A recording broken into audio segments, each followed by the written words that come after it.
All right, students. So welcome in the next video. So we were continuing the topic which was motion, and in motion chapter we are studying with the graphs. Okay. So now we will study about the velocity time graph. Okay. This is in class 9th as well as in class 11. दोनों classes में. So velocity time graph. अब for example we are taking this velocity time graph.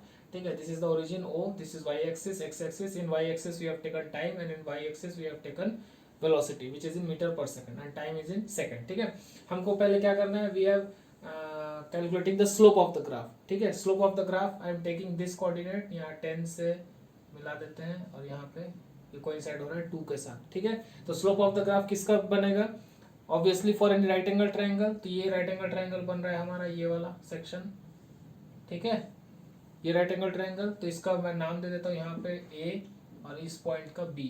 ठीक है, तो triangle O A B.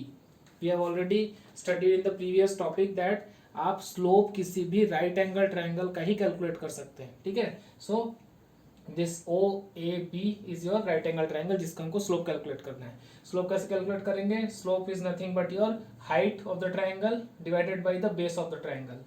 A B height, this height divided by the base is OB divided by OB.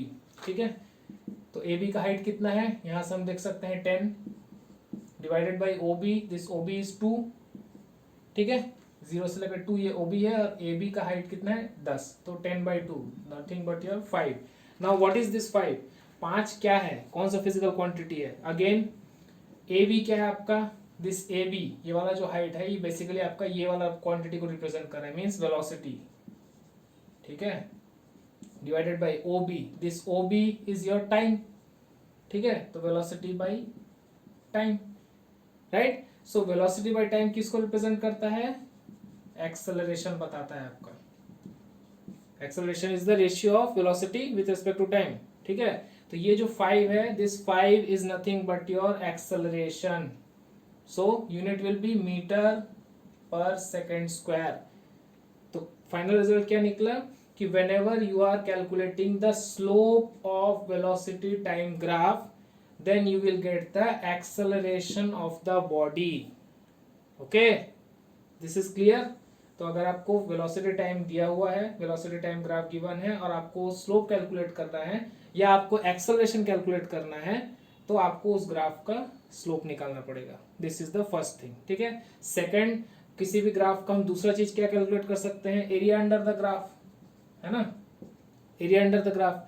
तो अब इसका अगर area under the graph निकाले तो area under the graph क्या होगा, इस ट्रायंगल का, ये जो ट्रायंगल बनाता हूं ना हमारा, उसी का हम कैलकुलेट करेंगे एरिया. ठीक है, तो ये राइट एंगल ट्रायंगल है, उसका एरिया क्या होता है, half into base into height.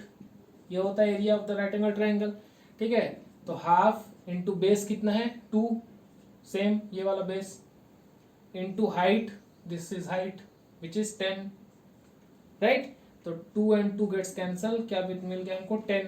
अभी 10 क्या है फिर से पता लगाना पड़ेगा. ठीक है, तो 10 के लिए हम क्या, ये जो एरिया कैलकुलेट कर रहे हैं उसमें क्या कर रहे हैं, we are multiplying base with height. तो बेस आपका क्या है, this base is your time, है ना, इस ग्राफ के लिए, इनटू हाइट. ये जो हाइट है ये क्या है आपका velocity. Okay, so velocity into time क्या चीज शो करता है, that gives you the displacement. Okay, so this 10 is your displacement of the body. Okay, so what will be the unit, 10 metre, because this is displacement और displacement का unit क्या होता है, metre. तो कौन से दो फाइनल रिजल्ट आपको मिले कि in velocity time graph if you are calculating the slope then आपको एक्सेलरेशन मिलेगा. Okay, and if you are calculating the area under the graph then उससे आपको डिस्प्लेसमेंट मिलेगा. क्लियर है. So these are the 2 things which you get from velocity time graph. Class 9 हो चाहे class 11 हो, physics में ये चीज आपका कांस्टेंट ही रहता है. Okay, so I hope this topic is very easy and very clear now to you now. ठीक है, तो अपने जितने भी फ्रेंड्स हैं सबके साथ शेयर कीजिए ताकि सबके कॉन्सेप्ट्स क्लियर हो. Okay, and we will meet in the next video. Thank you.